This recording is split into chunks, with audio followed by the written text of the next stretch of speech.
all come to pray, but we're back for warriors, keeping the whispers away. In suits and in skirts, we're the rebels you say, talking about life and dreaming of a different day. On the back row we stay, in the back we don't sway, just let the sermon flow. We're on the back row. It is time for another episode of the Cultural Hall. It is an Articles of News episode, as the music would denote. The news wizard himself. The little dust on the ground, and then a bolts cloud of lightning, explosions, and there kabam, he is. kabow. Yep. If there is a costume maker in our audience, I would love Verlin to get a wizard hat that has Mormon words. I've got this all envisioned in my head. It's the wizard cap, and it's got Mormon words all around it. Like Mahanrai, and Nephi and Lehi. Well, and you got steak and ward. Nice. And moisture and counsel, nourish and strengthen, and one more meeting, question mark, exclamation point, all of those.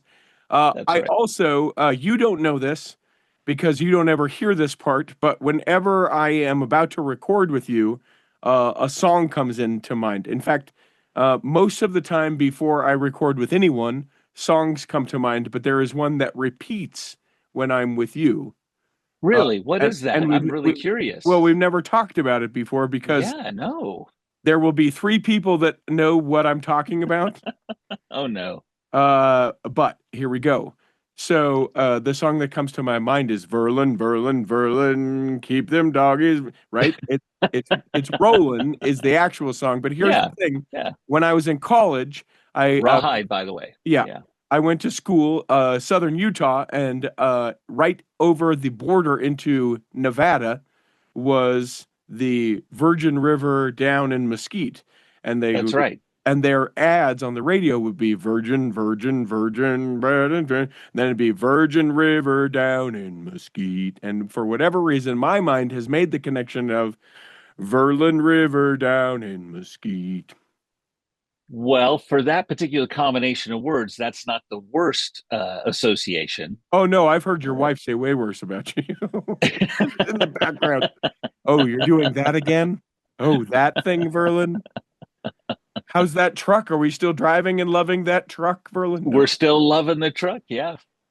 Got the list of things to work on with the mechanic when he gets back from his European vacation. Well. Geez, yeah.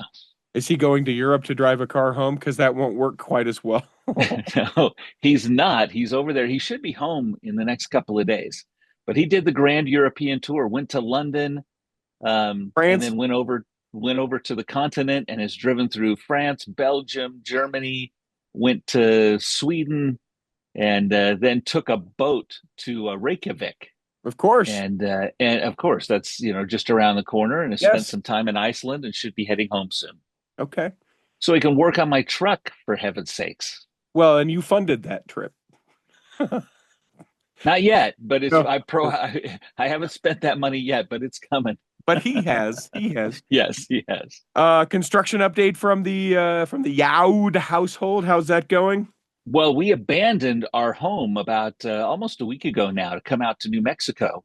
And so we're trusting they're working away. The day before we left, they started tearing up for the foundation and ripping apart the current driveway and parking pads and patio. Oof. And we're told that they're going to be putting a new roof on Monday.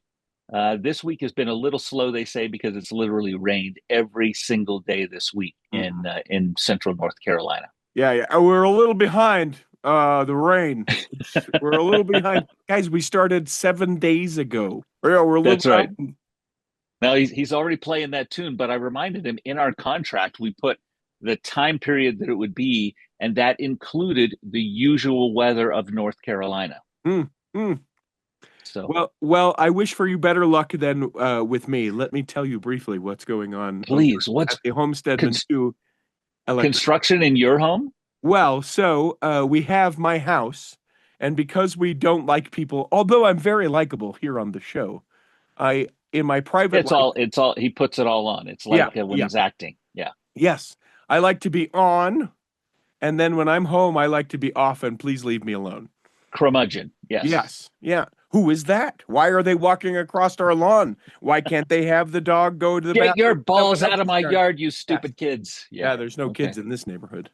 The kids are all 50. So we have my yard, and then we have the yard adjacent, and we looked at the city tapping into the water line to be able to have its own water meter so that it's easier for us to grow things on the side. We You can already have a irrigate garden. by paying the city. Yeah, yeah. And they have like a $5,000, yeah, we're going to let you be a part of this grid fee. And we were like, we're not doing that. So what we decided to do was tap into our already existing water meter, and we have the one that goes to our house, and then we decided to run another one over to the side property. Talk to everyone. You won't lose any pressure. Should be good. It's not that big. Blah, blah, blah. Keep the back 40 watered.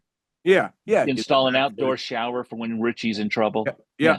My wife will have a shed so she can, or a greenhouse so she can get away from me in the springtime. She already has a place where she can get away from me in the winter. We need refuge for her in all seasons. Do you get a tree house at the same time? I would love a tree house. Here's the problem. The only trees that we've got that could support said house, little old and not very trustworthy as far as, like they're fine. You'd look at them and you go, that's a fine tree. But I'd build a luxurious house of which I could escape to. And then in 5 years' time, you'd go, oof, that tree. Yeah. That's safe. That's not a safe thing. So tell me, because you are more experienced with this, if I have done something wrong. This is what happened. The answer is yes. Yeah. But we'll have the story anyway. Well, thanks, my wife. I mean, obviously, yes. So here's what happened. When we found out that it was going to be too expensive to the city, I asked the guy that worked with the city. He's worked the same job his entire life. Everyone knows him. Brian. Yeah, of course, Brian. I said, Brian, who do you know that would do this work? He said, there's only one company I would trust to do it. They do a great job and they don't gouge you. They use the more expensive stuff, so you're not doing this again in blank amount of time. Yeah, that's who I would go with. I said, great. So I got the guy out here. I called him in the morning. He was there by the afternoon. I was like, this will be a phenomenal experience. I said, great, get me a quote. And then he gets me a quote. I think same day, maybe it was the next morning. Okay. And I said, done. What do we need to do Let's go. To put on your schedule? How do we do this?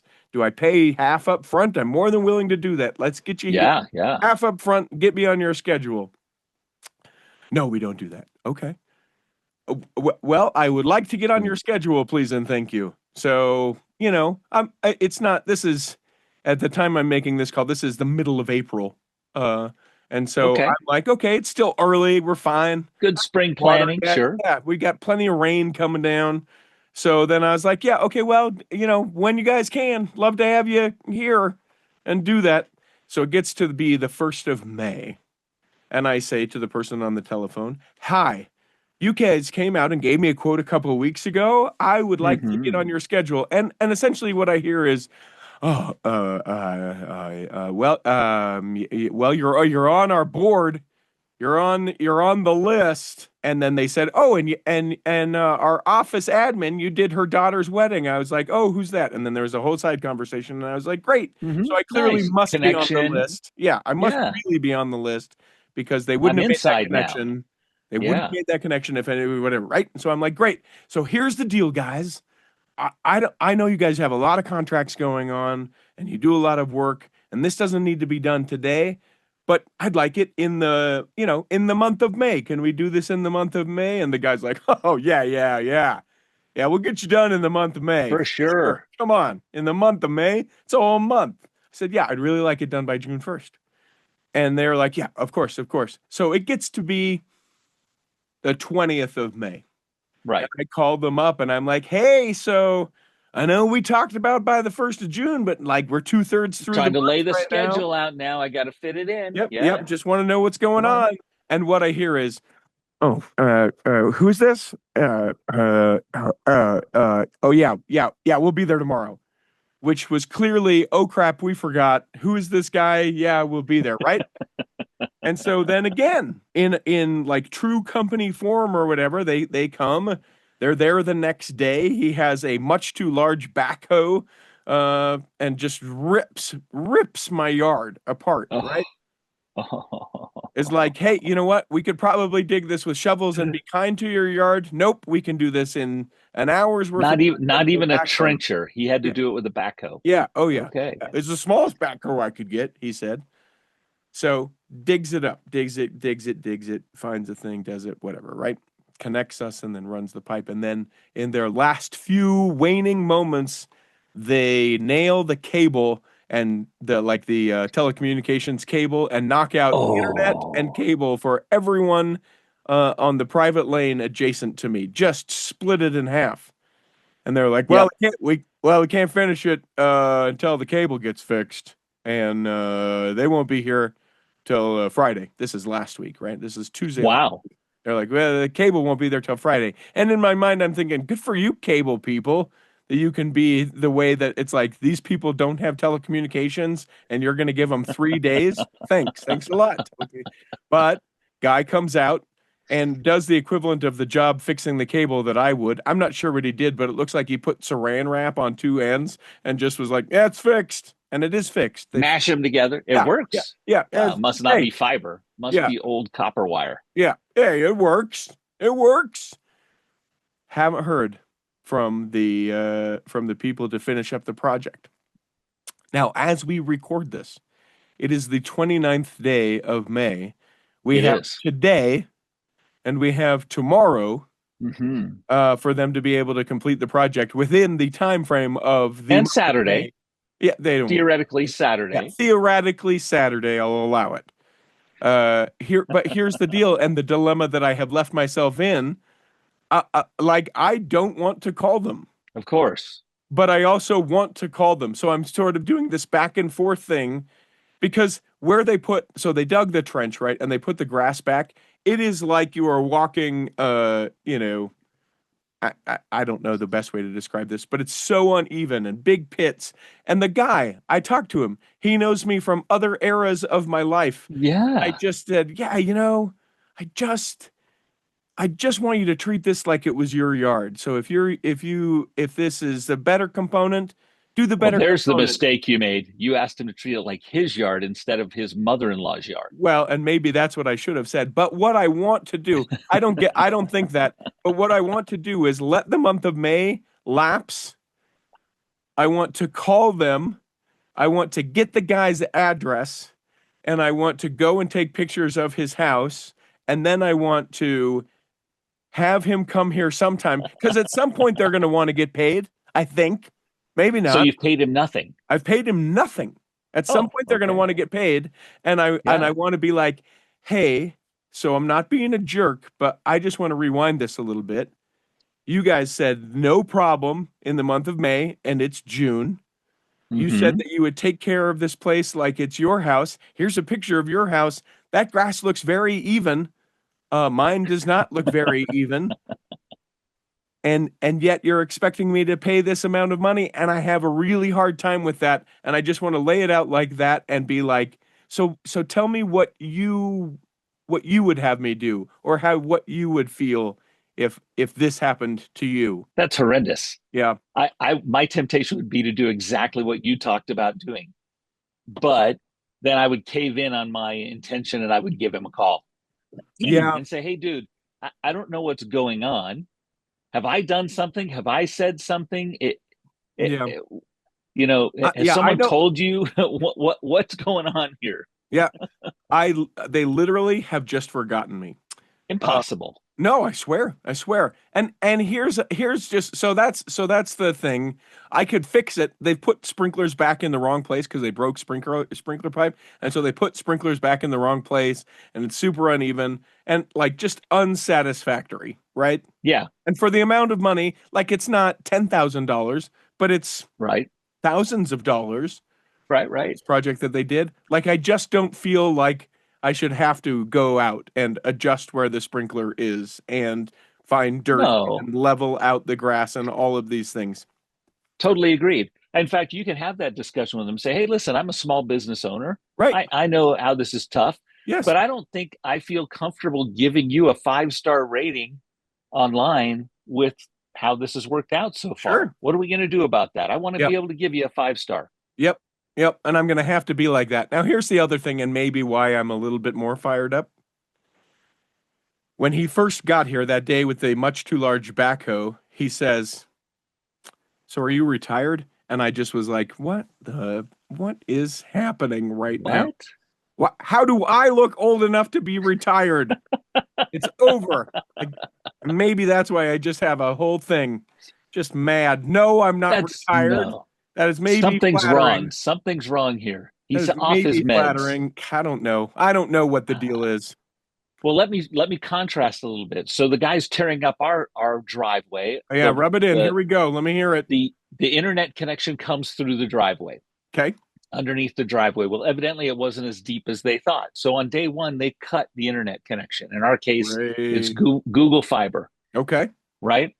So so we called Google. Guess how quick Google was there and fixed it? 3 hours. Exactly. 3 hours. And then they credit us a full day of usage and said, we're sorry that we couldn't provide internet for that full day. And we're like, wait, it's our guys that cut it. You don't owe us anything. They're like, no, we're giving you a credit for a full day. So then yesterday, we get a report. They had cut the internet again because our Ring cameras all go offline and everything. They cut it again. Sure. So how long do you think it took Google to fix it? An hour and a half. Yeah, about that. Hour and a half to 2 hours. They were out my there guesser's done. On right now. You're good today. Yeah. You need to, they don't have the lottery in Utah. Maybe you need to drive to Mesquite. Yeah. Or Idaho. Go to Malad. Oh, that's right, Malad. Yeah. Oof. Yeah. So we've had good experience with those kind of things so far. Well, good. Get them out here. I just but I genuinely don't know. Like, but you don't have the Google. Oh, I know we have the Google. Oh, you have the Google. Okay. Yeah. Okay. But these people, they don't use the Google. But what I don't know what to do, like if I just don't call at all, do I give You got to call. Do I just do another week and then get a different contractor out here to finish the job, close it up, and then when they come to pay, I say, "Hey, listen, guys, you didn't finish the job. You didn't finish the job. Pay upon completion, and guess what? You never completed. Too bad. Sue me." Yeah.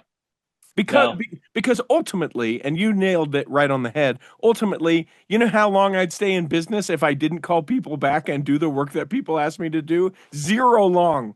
Zero long. So this is where Susan would be a little different. If I thought I'll give him a week and then play it that way, no, I'd be hearing from Susan. You need to call him now. This needs to be done now. Yeah.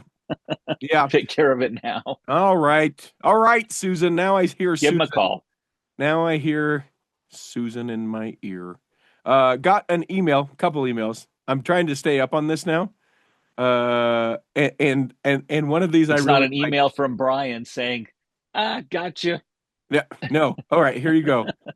I love this because I have no idea what it's in reference to.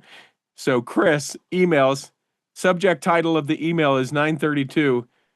Subject matter of the email only says palanquin. That's it. I have no idea what he's talking about. I have no context, but there it is. I'm being better about emails. That's terrible. Another one is LF says, funny when you dropped the elf reference to the ad of BYU Santiago. That's fun to say, and Verlin may or may not have caught it. Would have been hilarious if he would have said, he probably smells like beef and cheese. Good stuff as always, LF. So let me just share this, and I don't want to make this an extra step because I really appreciate the heck out of people emailing. Context will help us quite a bit. You guys were talking about this, like the Santiago thing, but the first, I remember it well. Yeah. There are lots of times that people will text me and be like, "Yeah, man, you got it," and I'm like, "What are we even talking about right now?" "Oh, you were talking with Taylor one chain about blah blah blah. And you nailed how that thing is," and I was like, "Oh, okay, context." That's funny. Yeah, that's funny. What? Well, anything else that I should know about with you? One last thing. So I am not a golfer. Yeah, but you're wearing a golf shirt. I am wearing a golf shirt, supporting my Cougars here, and supporting my family last name. But I'm here in New Mexico visiting some grandkids, And my 9-year-old granddaughter says, "Grandpa, you're taking me golfing." Yes. Good for her. Is her name Susan too? So, no, it's Lily. It's Lily, and she's a doll, and she's wonderful. And yes, you're correct. Everything she asks me, I do. Oh, yeah. But so this afternoon, I have a call early this afternoon. As soon as I'm done with that call, she and I are heading out onto the golf course and playing as long as she wants to play. Now let me ask you this: what is your grandfather name? My grandfather name is just Grandpa. Oh, okay. I got the grandpa. The other grandfather is Papa. Okay. Okay. And Susan is Grandma, and the other grandmother is Nana. Okay. Okay. So it works out great. I don't have a grandfather name, although I'm retired. Apparently, I'll have to. Well, it's because he heard that your retirement plan is in great shape, and he heard that you've got everything paid off for the year already. No, and he heard that yet. you've got a car that you're saving for, and it's almost ready to go. I don't know how people do it. It moves so slow, and it's so defeating. How much do we have? Not enough. Go to work. Got it. Just stop looking at it. Yep. I can't, because otherwise, why do I wake up? Why do I get out of bed? To enjoy myself? If I looked at it every day, I would be on medication for that. Yeah. Well, my gosh. All right. So Verlin has lined out the news. We are going to get through so many news articles. Oh my gosh. We will come back and do that in the second half of Articles of News. Let me take just a moment to tell you all about bestdjinutah.com. That is the website where you can learn all about me. Oh, sure, you probably feel like you know me, but you know me in the cultural hall sense. I have a DJ company, now 6 of us strong, great event hosts, MCs, and DJs that can be able to make whatever event you have coming up absolutely spectacular, and hope you will reach out to us. Now you're thinking, well, wait a minute, Richie, I don't live in Utah. Would you travel? Absolutely, I would travel. Would they travel? Absolutely, they would travel. Whatever your event is, doesn't have to be a wedding or a community event. We can do all sorts of things. I can teach you line dancing. I can dance with you. We can do partner dancing. We can do all kinds of things, but we can't do any of it if you don't hit me up. You can go to bestdjinutah.com. You can fill out the form to get more information or get a quote, and then I will get right back to you. Find out why I'm so busy and why sometimes we don't get episodes of the Cultural Hall. It's all because of bestdjinutah.com.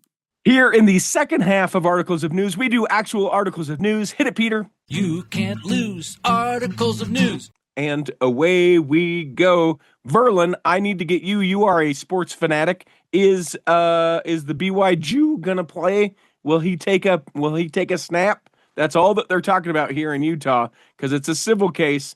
Will BYU support him and say, "Listen, innocent till proven guilty," or will they let old Bear Backmeyer be the quarterback for the year? Are you forcing me to take a stand here? Yep. You don't have to justify it. You're just going to say. I understand. Here in North Carolina, this hasn't been a story at all. I haven't seen it hit any news whatsoever. So I have to keep looking at Utah sources to get my updates. I'm going to say no. That we won't see him play. I don't think we'll see him play this year. I think the way BYU will play it is they try to be as above board as possible. They try to do everything possible, and who knows? But I don't think we're going to see him play. Now, depresses me to even say it, but I think that's the case. And it's too late for him to transfer portal out, right? It's too late. Portal's closed, I believe. Yep. I mean, what he could do is, if and when he's proven innocent, maybe he can appeal and ask for that year of eligibility to be added back to him to be able to come back and play next year. But that's going to create a whole mess with Bachmeier as well. Okay. Just to be contrarian, because that's how I am, I say we'll see him take a snap. In fact, I see that we'll have it played out that the discussion will be, listen, innocent until proven guilty in our court system, all of these things. That would be awesome. If in fact there wasn't an honor code issue, like if the whole thing is made up entirely, I can see them being like, listen, we believe that it was consensual, which breaks our honor code, and then we won't play it. Like, that's how I could see them sitting him on the bench. But I haven't heard him comment about it at all. Hey, he's being smart. Of course, you don't comment about it. His lawyer statement was very clear, and you let that take place. I would love it if BYU takes that approach. The challenge there is then they have to take that same approach with anyone else caught in any similar circumstance in the future. Right. Right. Which they have not done. Yeah. So it would be a kind of a change of operations there. Yeah. But we can hope for the best. Well, okay. So on to the next story about soaking and shaking. I want to go here. This is a story. And for those of you that don't know, I sent Richie a list of 25 stories, and literally this story was number 25. And read what I put next to that in my list. All right. Hold on. Ugh. I hope it's actually story 27. Ugh. Okay. I hope we don't get to the soaking and shaking story. Here's why I bring it up. And for people who don't know, if there are kids that are listening, we're going to just take a second. I'm not going to go into this whole thing. As Mormons, as members of the Church of Jesus Christ of Latter-day Saints, I think the tale of time is that we find a hair and we split it. Whether it be it's your coffee and we drink it cold and we feel justified in the word of wisdom going, it's not a hot drink, or we whatever the thing may be, we find the rule and we find our way around it. I think people in general do that, but it seems like with some of these things that we are notorious for. We are. Yeah, it's part of our culture. There's a part of our culture that walks to the line, steps over it, steps back, step over and back. Yep. Just watch The Secret Lives of Mormon Wives to figure that out. Exactly. And for a long time, I think the story was that if you were at BYU and you wanted to enjoy another's company in the way that the Bible would describe it, you'd go to Vegas and you'd get married for the weekend, and then you'd have a weekend of frivolity, and then you'd get it annulled, and you technically hadn't done anything wrong because you were married and you were able to enjoy that, but then you were divorced and then you got that out of your system, or whatever the thing may be. I think that this is just another variation on that. But here is the thing. Because for people who don't know, okay, sorry, young ears, we're going to continue to talk about it. The idea of soaking and shaking is that you're essentially having intercourse, but because you're not moving your bodies, you are not voluntarily moving your body, that you aren't the one doing it.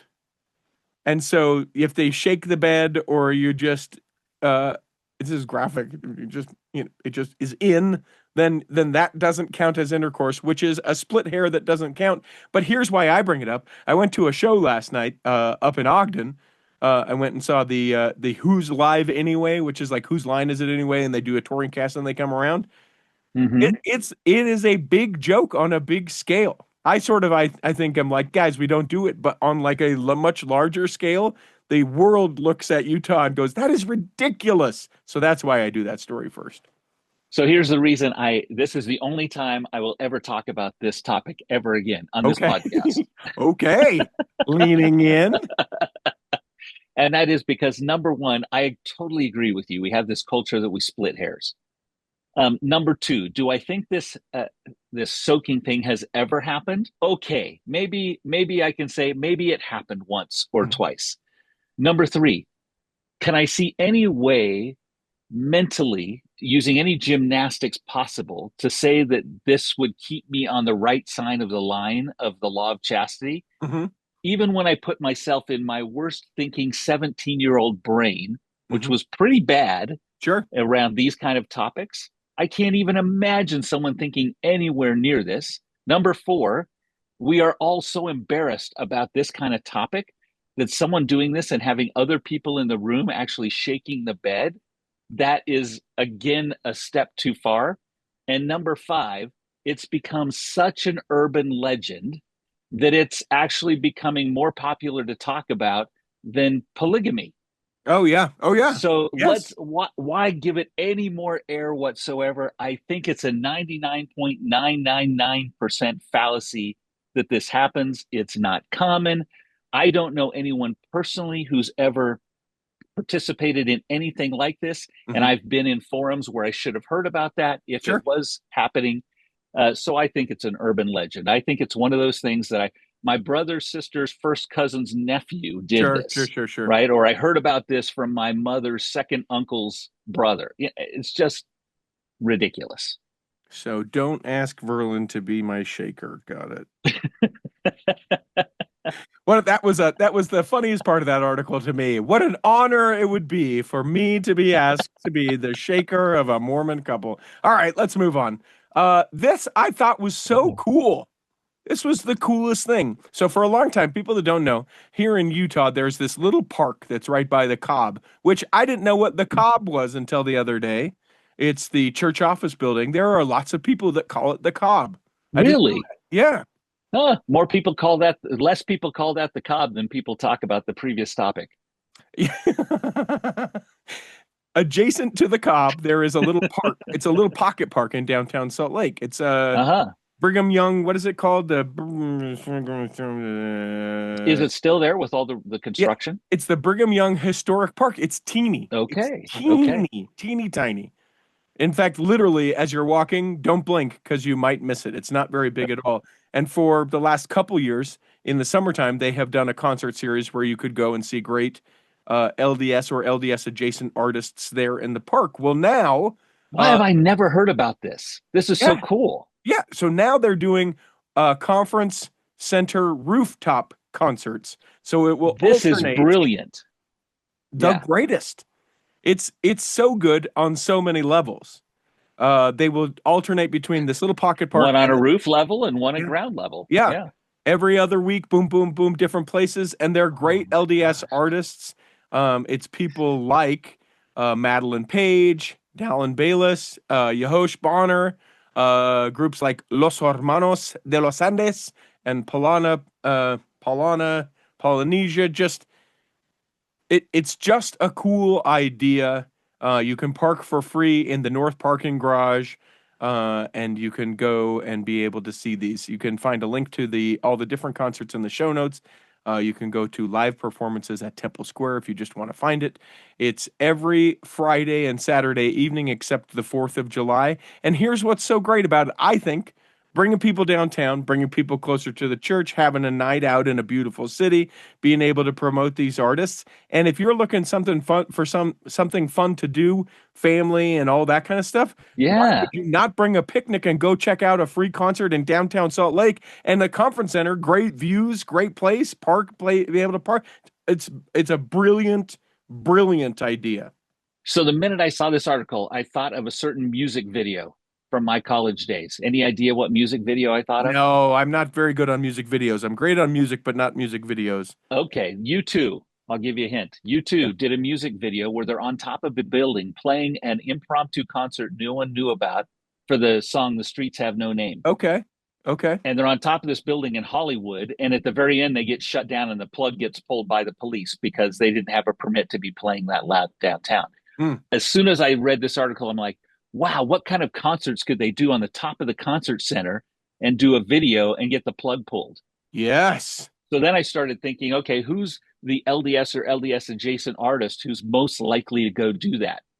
The Killers. And what I thought was, wouldn't the Killers be awesome on the top of the conference center? Oh my gosh. I mean, it's pretty niche, but that would be on the inside would absolutely love it. Yes, that would be great. Could Brandon Flowers nail The Streets Have No Name? Oh, no question. He could do that easy. And parody song? Because the streets literally have no name and they're all numbers in Salt they're Lake. all numbers. I'm telling you. No, you have North and South Temple, East and West Temples. Well, yeah, right there, but then the rest are numbers. I'm telling you. That's true. Come on, parody workers. Let's get Brandon Flowers. We know Brandon listens, so yes, Brandon should do this. Previous episode of the Cultural Hall, Brandon Flowers. Good episode. Yeah, I love it. I love it, and I think it's super cool. If anyone goes, I'd love to hear about their experience there. I may even go and take a picnic. I could take a picnic down and do it. Yeah, take a picture and a selfie and post it on the Cultural Hall page. Done. If I go, I will do that. Now tell me about this big art festival. So I just heard about this through this article, but Jana Reese is reporting that big names in LDS art are setting us to stage a big art festival. And it says, for decades, Glenn Nelson heard from Latter-day Saint artists, writers, and musicians, and dancers, and filmmakers about how much their faith had shaped their creative work. This is because Glenn lives in New York City, and there are lots of LDS artists that live and work in New York City, as it turns out. So he has put together festivals in the past, and it looks like they're going to do a 2-day virtual festival of lots of different LDS artists. And it sounds like they're using some kind of cool online platform. It's not just a simple Zoom and we're going to have cameras, someone holding a cell phone. It sounds like they're going to do a really nice job of music and theater and exhibits and books and everything about LDS art on May 30th and 31st. So that's coming up here in the next couple of days. But if you go and register, you have the ability to watch this for, I believe, a month. I think the all of the content is available for 30 days, if I read correctly. And you can experience all of this wonderful LDS art. Other things like Greg Whiteley, who did the New York Doll, that great documentary about the guy, Arthur Killer Kane, who converted to Mormonism. If you haven't seen that movie, that's a great movie. That was at Sundance. 4 video game composers talking about their creative process. They scored the blockbuster games like Call of Duty, Assassin's Creed, and Resident Evil. Internationally known Latter-day Saint artist Brian Kirchnick, conducting studio tours with upcoming Latter-day Saint artists in Nigeria, Angola, Switzerland, Japan, Argentina, and Mexico. Justin Wheatley, Todd Robert Peterson, and Zoe Peterson presenting 2 stories about influence of Latter-day Saint faith in a post-apocalyptic world. Co-founder Richard Bushman is going to be doing a keynote address. I might just buy into this just so I can watch it, knowing that I have 30 days to be able to do it. It's the 30th and 31st, which is tomorrow and the next day as we record this. $99. That's worth it. I should probably do it. I should probably do it, if for no other reason than to support the arts. No, it's a great story. I think it's great to be showcasing LDS art. In fact, a related story, I don't know if you noticed it, but there's the Mormon Lit contest that happens occasionally. And I saw a note posted on social media last week that they have received all of the contributions, and they're in the process of doing the scoring and the rating and determining which ones will be published this go around. It's one of those things I love to read because number one, I love short stories. Sure. There's not a huge commitment. Number two, I love members of the church who are willing to put topics related to the church in very interesting circumstances. It pushes my understanding and my way of thinking about certain topics. One short story I read literally 15 years ago changed the way I think about LGBTQ today. From one of these stories. And I happen to have a missionary that served with me in Haiti who often contributes to these. And so I love seeing his stories as well. Oh, that's fun. That's fun. As a quick aside, if people are in Salt Lake and you go to the Pride Parade, I'll be in the Pride Parade this year. Will you? Yep. I'm going to be. Do you have a role? I hope you're wearing something. Well, I, of course, would be wearing something. It would be against the law if I wasn't wearing something.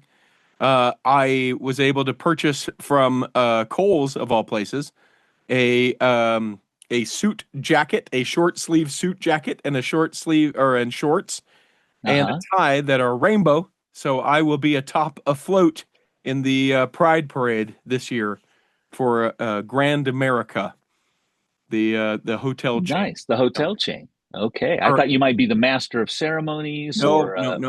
But I am doing an after party. I'm doing an after party. That is going to be exciting. That's going to be fun. There will be tons of content that will come out of that. Quickly, I thought this was interesting. New Lilo and Stitch movie. You're thinking there's a new one? Here's the deal. We don't watch TV in our house that has commercials that would be anything local or current, really. Like all of our commercials are Progressive or KeyBank or those kind of things because we stream. Right. So new Lilo and Stitch movie, the largest grossing Memorial Weekend movie in history this last week. Are you kidding me? No. Wow. And part of that, Iam Tongi, the Latter-day Saint who was part of American Idol, he won. He's Pacific Islander. It's got a song. It's got a song in the show.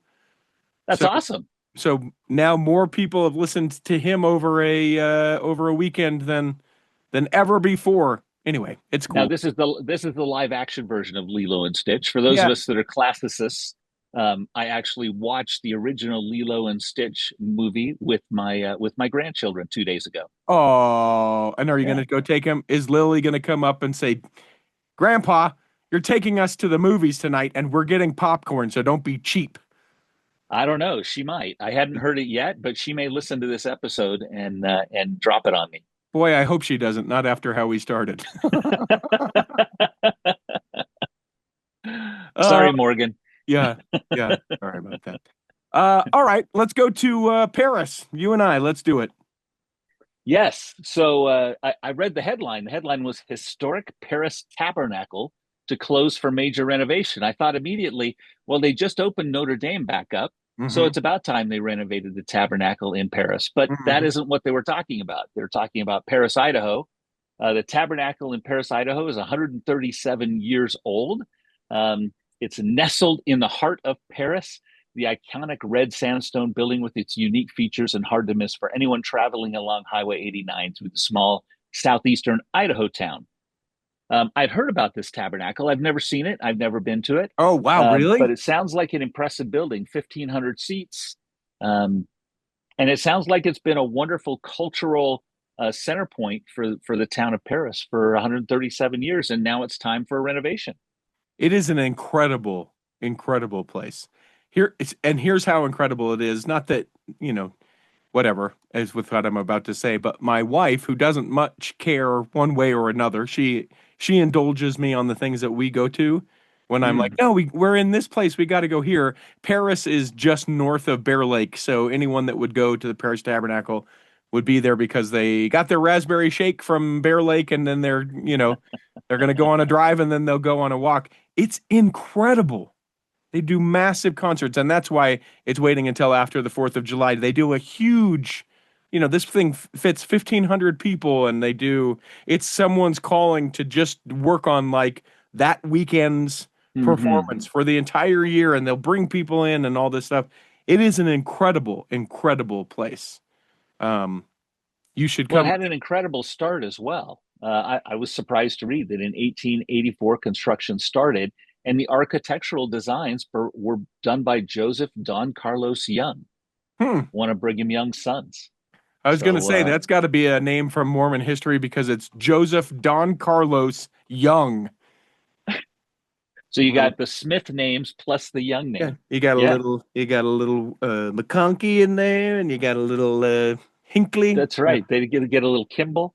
But so it was originally supposed to be dedicated in 1888. There was a fire on the construction site, but they recovered, and it was dedicated in 1889. And this time they're going to start. They've got the concerts going on, and you can take tours all the way through July 4th, and then they'll be closing the facility and expect to have it rededicated.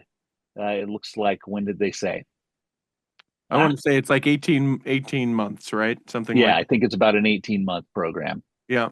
And it's another thing too. I just lament that we do it, but like you go there and you think, oh man, what a cool building this is. Why don't we make buildings like this anymore in general? And then within the church, this is one that they will always preserve. It is the like clutch thing of the town. It's so gorgeous.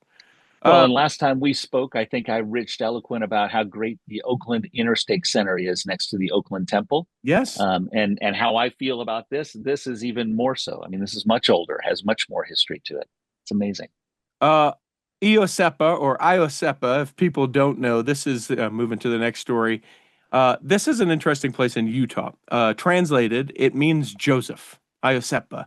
It's where Hawaiian and Polynesian saints, when they would move to Utah, it was essentially like a township or like a village that all of these people of the same culture could go and they could live and they could be closer. Well, it was originally they were asked to go there by assignment, kind of like my ancestors were asked to go to the south shore of Utah Lake to settle that area. These people were asked to go and settle this area in Tooele County that I've never been to and never heard about until this article. Really? Yeah. Man, you know what? Next time you come here, we got to do a road trip. We're going to do the tours. Yeah. We're going to go see the Spiral Jetty too. Do you know what that is? I know exactly what it is. Okay. Yeah. So you've heard that, but not Iosepa. Sorry, I didn't know. Yeah. I didn't know. Yeah. Tragic. So within this town, it's essentially a ghost town now. people will oftentimes go out there, and the reason why this story has come up is twofold. One, Memorial Day, because of all of the saints who are buried there, and we pay homage to big our old ancestors. cemetery to all of these with all of these ancestors. Yeah. But as part of it, they also had these tikis that essentially like signified the culture and the people that were there. Gorgeous sort of manifestations and tributes to those that have passed on within this. And some jerkwad took a chainsaw and cut a bunch of them in half. So there's these two huge tikis at the entrance, and someone over the course of just a few days before Memorial Day chopped them to pieces and left them in a pile next to the fire ring that's on the property. I don't have words for this. One of the people in the article quoted as saying, "It just broke my heart." I just don't understand. People in general make me upset, but things like this, like I could, no, I was gonna say I could understand. I can't understand why someone would be like, "Oh, hey, here is this thing." It's one thing if it's like a tree. There was a tree on the property and it was freezing cold and falling over. it was the winter of 1847, and it was either that or a baby Donner, and I had to, whatever the thing is, right? I can understand maybe those circumstances, but this is just somebody being a jerk or disrespectful or any number of ignorant things and then ruining this. Yes, someone took the time to hand make these tiki to represent the culture, and they all got chopped to bits. Now, I thought it was really interesting. The other part of this article is they then identified that, interestingly, there were some people associated with the area who did not like these two tikis, who felt like tikis were maybe harking back to the more idolatrous side of some beliefs and backgrounds, and that perhaps that motivated people taking these down. However, my reaction to that is exactly yours. I don't care. It's still something miserable for someone to go out and do this without having a conversation about it. If that's what drove your motivation, then be an adult and have a conversation and do the right thing. Yeah, don't just wait for the guy with the water to show up and finish the project so that you can pay him. Have a conversation. All right, Susan, I'll have a conversation. I'll call him today. I get it. I'm being just as bad as someone who chopped up a tiki. That is just a terrible story. Yeah. And we're so not I felt terrible better. for these people. They got there on Memorial Day and they were not able to see these beautiful tiki. But I'm glad that people still make it out to this cemetery. And yes, I need to now make it out there myself. I would love to do that. A man who claimed to be the founding prophet of the Church of Jesus Christ of Latter-day Saints is behind bars after he threatened to shoot members of a house of worship. Davies County, Missouri Circuit Courts on May 19th indicate that Dustin C. Sloan faces multiple charges after he allegedly threatened to shoot up a Gallatin church. A probable cause statement in Davies County Sheriff's Office were called to a local house of worship with reports of disturbance. Investigators say that they found Sloan had attended a church service at that church that day, which lets me know the Sunday school teacher did not do a very good job of bringing the spirit if what he wanted to do was then kill everyone. He allegedly became disruptive and demanded to be given the sacrament when he was asked to remove his hat. Well, you don't wear hats at church. What are we, evangelicals? After the service, he then demanded that he be baptized, and they left the building screaming and throwing things. Yeah, number one, I feel bad for Mr. Sloan. He obviously needs some help. Yep. I think it is curious that what started this all is somebody asking him to remove his hat, and I'm trying to decide, was that an older gentleman or an older woman in the congregation who said, "You can't wear a hat during the sacrament"? Or what do you think really precipitated this? Well, I mean, it's mental illness because as the story goes on, Sloan tried to rip his own genitalia off. So there's there's an escalation in all this. But to your point, can we have hats in church? I think we should. There is a woman in my ward. So I have mentioned this before. Women are always they always have permission to wear a hat. Yeah, but this woman, she is like, I guarantee you, I don't know her well enough to have ever stepped inside of her home, but I guarantee you, her closet is hat box upon hat box, and her hat game is perfection. That is awesome. It is, and it's flowy hats and veiled hats and feathery hats. Like, Pillbox hats and yeah, it is. It okay. is. It is gorgeous. Her hat game, and I always Way to compliment have the her. hat game. And I think that she thinks I'm probably not being sincere. I love it. So, Oh no, you're the reason she wears it every week. well, could be. And for herself, of course. But Uh, that's wonderful. It's great to have personality. I thought it was also curious in this article. There was an off-duty deputy who had been attending the service and was made aware of the situation, and he responded and attempted to escort Sloan off of the property, but mhm. he continued to threaten to shoot the church as he opened his car doors and took off. Yeah. Eef. Yeah, Mr. Sloan needs some help, and I hope he Yeah. gets it He could get sincerely. up to 5 years. Not of 5 years help. and $12,000. Yeah. Yep. Yep. Yeah. Let's go here. The Justice Center. Yes, so there's a long-standing collaboration between the Children's Justice Center and the Church of Jesus Christ of Latter-day Saints. And in a significant milestone, they're building some new buildings and opening a new Weber Morgan Children's Justice Center. Oh, come on, out of towner. It is Weber.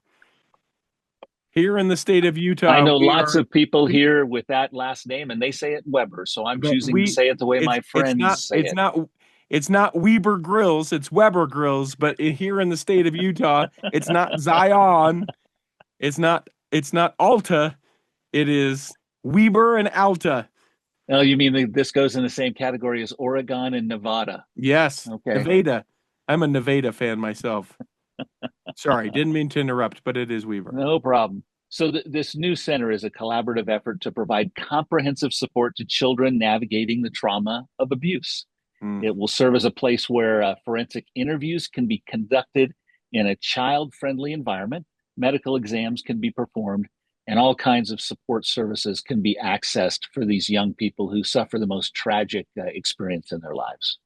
Now, for as critical as I've been about the church and abuse within the church, let me trumpet this story so much. The church, several hundreds of thousands of dollars contributed to this, and this is the Mm-hmm. kind of stuff that we should be doing. A place where, and it's not specific to members of the church, this is for minors to be able to go and receive the services that they would need in the case of abuse occurring. Huge. Interesting to me that locally this story here in Utah has not received that much. I would think that if I were, and maybe it's not on brand for the church, but certainly with the amount of criticism that they would get, if it were me, I would go, guys, look, we're doing these things. Look at what we've done. Look here, all of these things. Pay attention to this in some sort of humble way, or I don't know. Humble, probably not Yeah, I possible that mean, way. we even sent Sister Amy Wright of the Primary General Presidency to be there for this event to commemorate how we're going to protect. I mean, Yeah. you're right. It's these kinds of things are the stories that need to hit the press. But of course, these are positive stories, not negative stories, so they're not going to get the same play. Well, we'll give them the play. We just gave them the play. Absolutely, right Uh, thing to do, and we should do more of it. exactly. And I love that it's at home too, because sometimes I get a little discouraged. I get encouraged and discouraged. Like, I love all the stuff going on in Africa. I'm like, oh man, we're this and this and this. Recently heard an interview that the majority, this is exciting, the majority of people that are joining the church in Africa are like between the ages of 18 and 34. Yeah, It is not older people that are joining the church. It is a youthful Zion in Africa. All the effort that we put there, and I go, hey, come on, a little bit back here, a little bit back here, and to finally see that happening. it's wonderful. It's great. Sunday, July 13th. Put it in your book. Why don't you? There will be a worldwide broadcast about the No, sacred. wait. By book, do you mean my Franklin Planner, my Trapper Keeper, or which book should I put it in? Put it in your Franklin planner, right? Okay, I'll Next do to the that. quote on your paper Franklin planner. Never had a PDA, a personal. What was it? Personal. Digital assistant. That's what it is. Yeah. Not the other term PDA, public display of affection. This will be a huge celebration of the sacred restoration of the Aaronic priesthood. Elder Anderson and President Lloyd will walk the paths in Harmony, Pennsylvania, where the Aaronic priesthood was restored to the earth through John the Baptist's visitation to to Joseph Smith and Oliver Cowdery. And then their subsequent baptisms, and then the whole thing. You can find Yeah, it. The other thing that goes along with this, I had no idea. This is also the 150th anniversary of the Young Men's Organization. I did not know that. So this commemorates that as well as the restoration of the Aaronic priesthood. Now, the thing that I like to just throw in here because I find it curious, we talk about how Peter, James, and John came and did the Melchizedek priesthood, and I recognize that this is the Aaronic priesthood. Mm-hmm. But I just always think that it's sort of a fun thing that we believe that I don't think everyone knows that we believe, and or that we sort of gloss over. But with Peter, James, and John, how a couple of those apostles were like, I'd like to prefer not to taste of death. So they essentially have always been alive since the time of Christ. Just saying. What happened is like one apostle's like, I'm coming from heaven, and then the other two are coming from the woods. Hey guys, is this where we're supposed to be? I think it was the other way around. One coming from the woods and two from heaven. Yeah. Is it better to have one in the bush or two from heaven? It's a man from heaven. No, I'm not sure. It's a whole lot of right. But which path did they take? The one less trod? No, wait, that's a different. It was then that he carried you. I'm not sure. So comes in through the forest and is like, guys, right here. Is it the appropriate day? Am I in the right place? Nice beard. I made it. I'm on time. Yeah. Hey, where were you guys? Like, that's how we believe. I just like to throw that in there any opportunity I get the chance. I'd love to see Johnny sitting there tapping his foot. Yeah, come on, Where guys. are Peter and James? These guys are always late. In every presidency, there's a member that's always early. Yes. And there's two that are always late. Yes. And the one taking notes. Guys, did you not know? Sorry, you wouldn't believe the mess we're taking care of up in. That's right. Other things going on. No, it's a cool thing to commemorate. And available in a bunch of different languages. All right, we don't have a lot of time. So maybe we can let's rip through some, yeah. We can quick jump through this one. Charlie Vaus, maybe is how you say it. He's earned what it looks like. Nike and Gatorade national honors. He says, quote, my faith in Jesus Christ is my rock in everything I do. Fell in love running his first 5K in the 7th grade. He's very fast. He's very good. He became the Nike Cross national champion with a victory over some of the nation's best high school cross-country athletes. Will he go to BYU? Yes, he will. But first he's serving a mission. And then he's going to go run and be the next Connor Mance and the next guy with the mustache that did the marathon like 8-10 years ago, and a long line of great runners from BYU. So remember the name Charlie Vaus. You'll be seeing him again. He'll be winning championships, I'm sure. Maybe speaking of Connor Mance, did you see the race that Connor most recently ran? I saw video of it, and I saw that he pulled away right in front, but I didn't know the significance of it at all.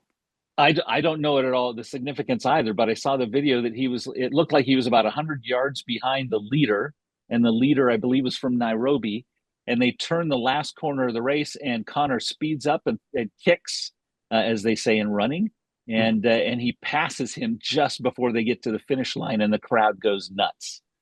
So Connor is continuing to make impressions. He won his 3rd straight Boulder 10K title, which I don't know what that the Boulder 10K. Okay, not a marathon. Oh, yeah. The Boulder 10. Okay. The old Boulder 10K. Yeah, we've all run that before. Yeah. I mean, tell me something I don't know. Okay, hit me.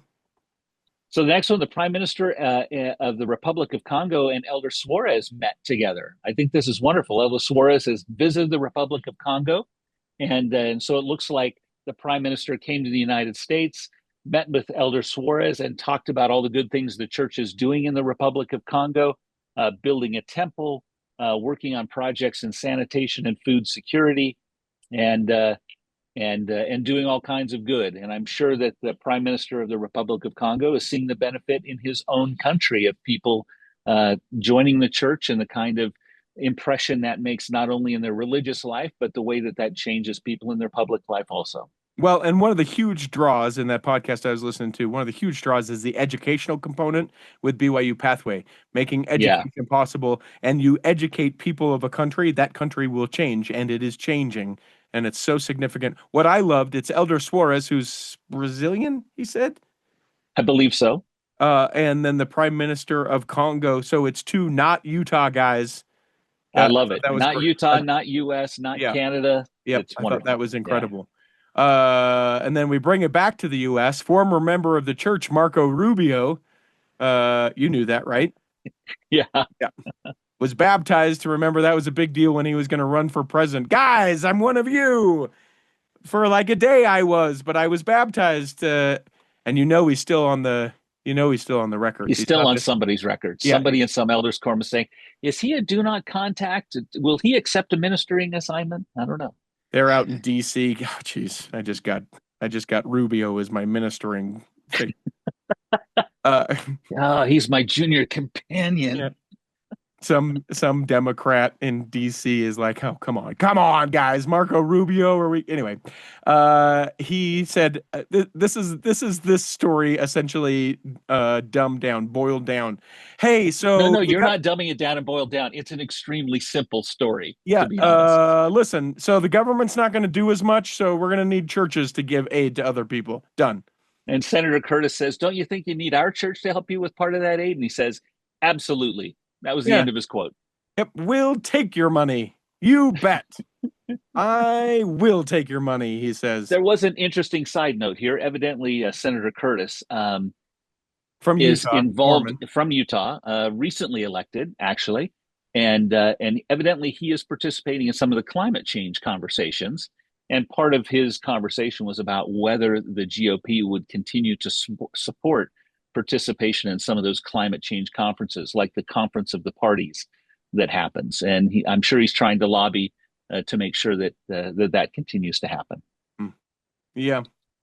Next story. Are you a practicer of the yoga, the hot yoga or the cold yoga or the sweaty yoga? So this will be our last story. I want to end it here. The headline was all over the place. Members of Latter-day Saints turn to yoga for its physical and spiritual benefits. And this article quotes former guest of the Cultural Hall, Thomas McConkie. It also it talks to Naomi Watkins, who left the church after experiencing a disconnect between her body and mind about 8 years ago. She felt she was very cut off from her body. Here's the deal. I didn't know that we are turning to yoga for its physical and spiritual benefit. Like, it makes it sound like President We're no longer Nelson, taking the sacrament. We're doing yoga instead. Yeah, like it almost makes it, the headline makes it sound like that. Like, in a stunning move from downtown Salt Lake, in April conference, President Russell M. Nelson, nearly 101 years of age, said the secret to his long life is doing yoga every day and urges church to move in that. That's what the headline makes this story feel like. And I think what it is it's like they talked to a few members of the church and they were like, yeah, I mean, we like it. Oh, there's a few famous people that do yoga. Susan Yao does yoga too. Yeah. I can't help but think that maybe this is someone going to the Secret Lives of Mormon Wives and looking at how all of these women wear yoga pants and assigning that virtue to the church and saying, oh, clearly they all wear yoga pants, which, let's be honest, ladies, a lot of ladies do. A lot of ladies wear the yoga pants within the church. Whether they're at yoga or not. Yeah, correct. And that was a big deal of, do you wear your garments under your yoga pants or not? And that whole thing that we talked about a couple of years ago. I'm telling you, yeah, if it increases your faithfulness, great. But there was a time within the church that I think that, like, yoga practices, yoga gurus, and all of these things were strongly discouraged within the church. Yeah, I think you're right. The culture looked at it originally as kind of a religious practice, and so therefore discouraged it. But I think it's now become more of a physical fitness practice for many on one side. The other thing, I had a discussion, I believe it may have been with Susan and some friends a couple of years ago, about meditation and yoga and prayer and how they all interrelate and how they cross over. And for some people, meditation is a form of prayer. Yes. And for some people, yoga allows them to get into that meditative mindset. So could you be praying, and we're asked to pray always, so we're praying during yoga and we're meditating to be able to more clearly focus on our conversation with deity? I think that all can help. Yes, I think it can help for some. I think for me, when it's me, it does not. Yeah, let's meditate, and it's like gotta change. Gotta take out the trash. Oh man, I've got that other thing that I've got to do for work. Oh, did I do this? Why am I not meditating? Yeah, my problem is yoga would require me to do some physical manipulation of my body that not only would be uncomfortable, but I'm just worried about the moans and the other sounds that would emanate from my physical body, and my 12-year-old sense of humor not being very supportive of meditative efforts of others around me. Yeah. Who was that? Who farted? Verlin, you're out. But to answer your question, I love a hot yoga.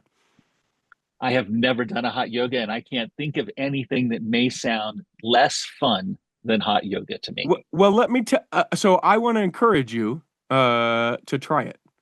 I appreciate the encouragement and the advice and counsel that you have given me. However, I may choose not to exercise it in any way. Well, all puns intended. But here is why I would tell you to do it, and I would just tell you to try it one time. It's miserable. It is not necessarily enjoyable, and there's nothing that makes you feel like more inept as a physical human being than when you're just like trying to raise a leg, and the people around you are like pretzel bites, and just these things that you're like, I didn't even know a body could do that, but you feel good at the end. So what I will tell you is the closest thing I'm probably going to get to hot yoga is I live in North Carolina. The humidity has increased. It's now summertime.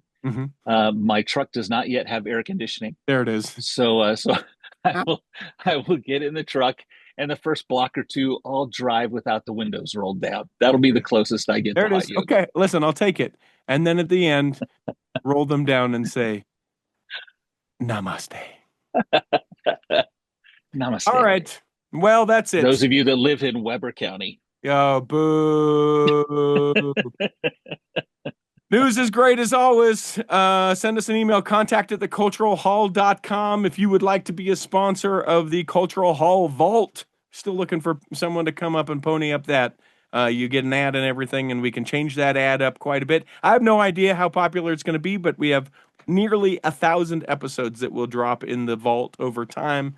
There's some great content there. Yeah. Some great content. And some stuff that doesn't even pertain anymore. I was talking with someone the other day about this. We did a whole hour-long episode about how we should be able to get married one day and sealed the next day with this organization that felt very passionately about it. Yeah. It's a non-issue. So you can credit the Cultural Hall. Yeah, well, I do. That's awesome. Yep. Wonderful. Yeah. Verlin, I hope that this episode has nourished and strengthened your body. And I hope if you weren't healthy enough to listen this week, you're healthy enough to listen next week. And that when the time comes, you will be able to travel home in safety. In the meantime, go Tar Heels. Chris at Alpine Lakes Travel, Debbie Wanless, Chocolate Cake Bites Podcast, and the Tiger with a U will be saving a seat for you.